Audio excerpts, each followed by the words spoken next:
ہزاروں سال پہلے کی بات ہے۔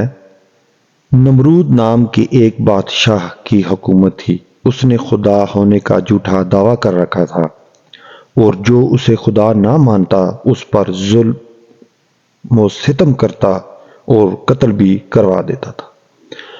اس دور کے نبی حضرت سیدنا ابراہیم علیہ السلام بھی نمرود کو خدا نہ ماننے کی وجہ سے آگ میں ڈالے گئے تھے، مگر اللہ پاک کے حکم سے وہ آگ آپ علیہ السلام کے لیے ٹھنڈی ہو گئی تھی اور آپ محفوظ رہے۔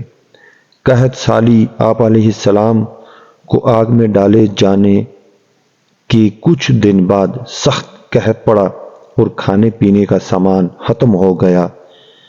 لوگ نمرود کے دربار میں جا کر اناج کی درخواست پیش کرتے، جواباً نمرود ان سے اپنے خدا ہونے کا اقرار کرواتا اور اسے خدا مانتا۔ جو اسے خدا مانتا اسے اناج مل جاتا اور جو نہ مانتا اسے خالی ہاتھ جانا پڑتا۔ مناظرہ حضرت سیدنا ابراہیم علیہ السلام بھی اناج لینے نمرود کے پاس گئے۔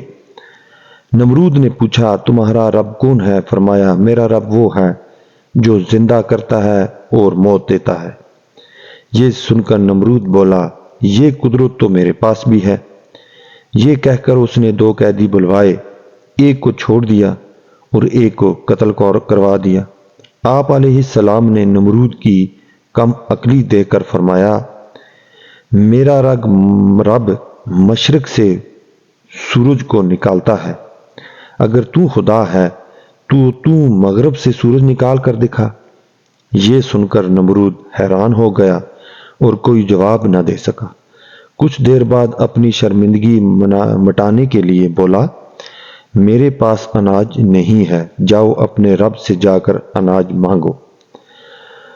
اناج کا تھیلا آپ علیہ السلام نمرود کے دربار سے نکل آئے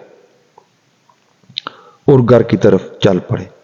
راستے میں ریت کا ایک ٹیلا نظر آیا۔ آپ علیہ السلام گھر والوں کو خوش کرنے کے لیے اسی ریت سے ایک تھیلا بھر کر گھر لے آئے اور سو گئے۔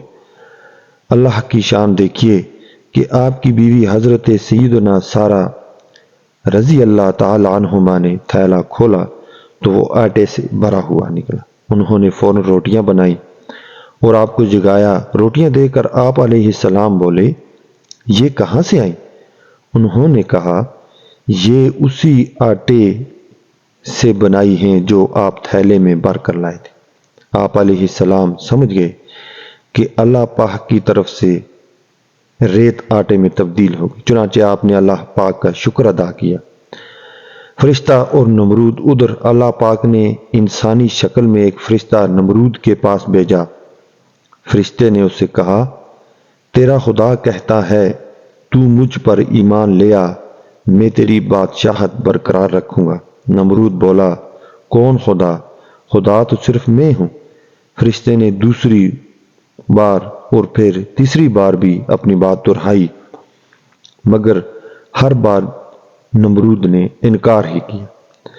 مچھروں کی فوج نمرود کی اس سرکشی کا نتیجہ یہ ہوا کہ اللہ پاک کی طرف سے مچھروں کی فوج نمرود کے لشکر پر مسلط ہوگی، جس نے لشکر کے تمام افراد کا گوشت کھا کر سارا خون پی لیا اور ان کی صرف ہڈیاں باقی رہ گئیں۔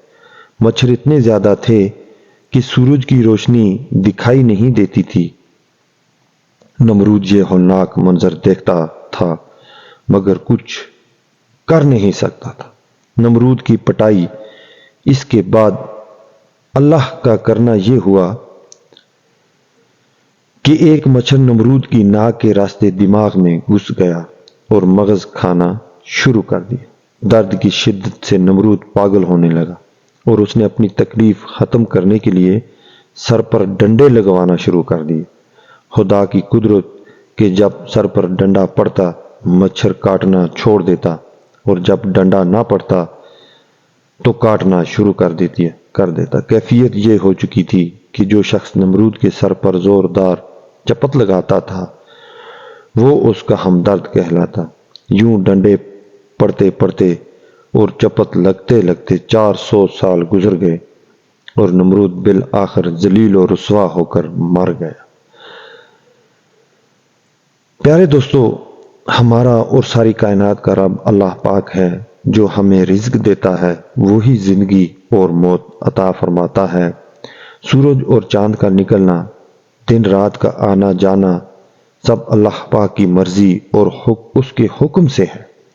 جو اللہ تعالیٰ کی نافرمانی کرتا ہے اس کا انجام بہت برا ہوتا ہے۔ ہمیں چاہیے کہ اللہ پاک کی نعمتوں کا شکر ادا کریں اور کبھی بھی کسی بات پر غرور نہ کریں۔ انشاءاللہ تعالی روشن مستقبل ہمارا مقدر ہوگا۔